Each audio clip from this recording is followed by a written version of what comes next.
I'm happy because my belly is full.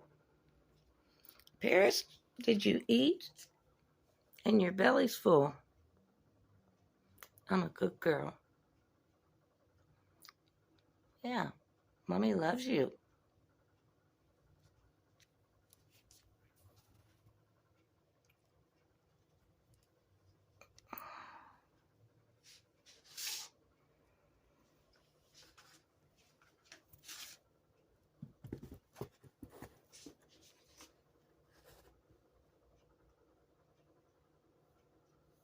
Good girl. I've taught her some hand signals because when I adopted her, she was deaf and I didn't know it.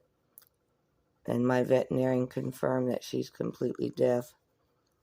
But she's a rescue dog and I love her, so I will not give her back just because of deafness. She's a wonderful little dog.